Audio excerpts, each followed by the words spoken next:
telling the Prime Minister they want to get back to work, they want to get back to normal life. That's why we're seeing demonstrations not only in Ottawa, but right across the country.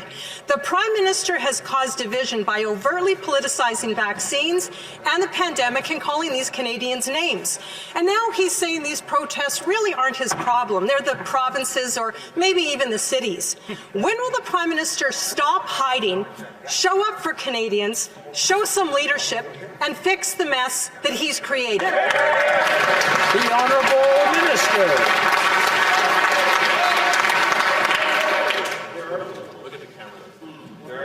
The Honourable Minister.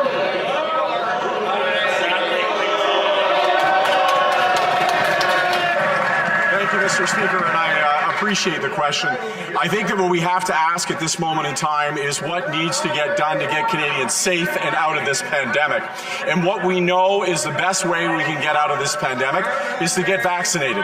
We're all tired.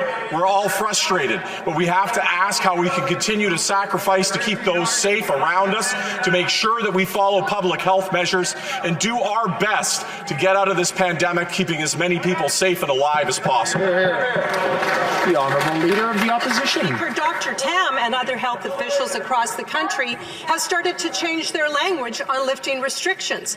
According to Dr. Tam, things like vaccine mandates should be re-evaluated. Countries around the world have started to lift restrictions or actually end them altogether. So can the Prime Minister tell Canadians today when the government will quickly respond to our public health officials and begin to lift all the restrictions that they've imposed on Canadians? The Honourable Government House Leader. Well, Mr. Speaker, let's be clear that the mandates, most of which she's speaking of, are provincial in nature. That the mandates. How about the House of Commons, well, North?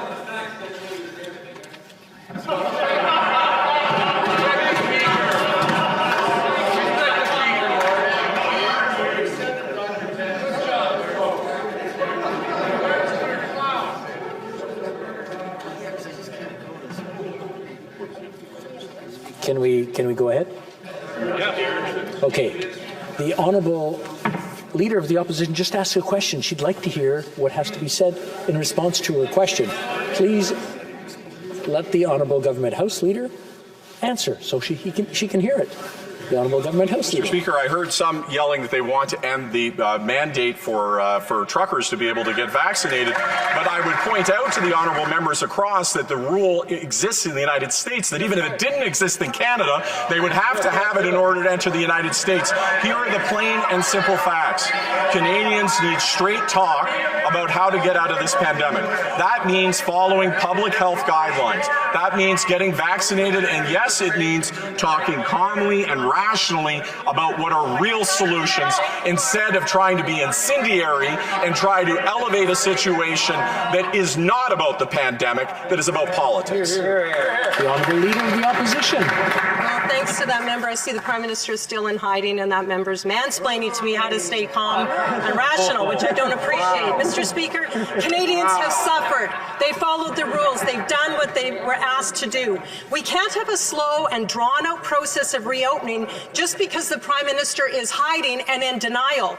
Dr. Moore in Ontario said recently, I think we have to start to understand we've got to learn to live with the virus. In Canada, living means living freely. Will the Prime Minister follow the science, follow the advice of experts, and assure Canadians that he'll be removing all federal vaccine mandates quickly? The Honourable Government House Leader. Mr. Speaker, for 2 years, Canadians have dealt with a global pandemic that has stressed all of us. There is not a Canadian who has not gone through an incredibly difficult time. The question that we ask on this side is, what is the science? Now, the rules say that we stop at 3 o'clock. We've been very flexible going beyond that. I'm sure we don't want to cut off any questions because we can't hear anything. The Honourable Government House Leader, from the top, please. Mr. Speaker, we need to follow science. we need to very closely look at what is the best way to get out of this pandemic using evidence, not politics. We are not in a place where we can afford to play games with public health. Instead, we have to take each step one at a time. In this present crisis, government is not the solution to our problem. Government is the problem. Have you noticed that as everything around you seems to decline, one thing still grows? It is the power of your rulers. None of their plans and directives have solved your problems or made your life better. The only result has been their increased control over you at the cost of your freedom. Do you know why? You gave them the power.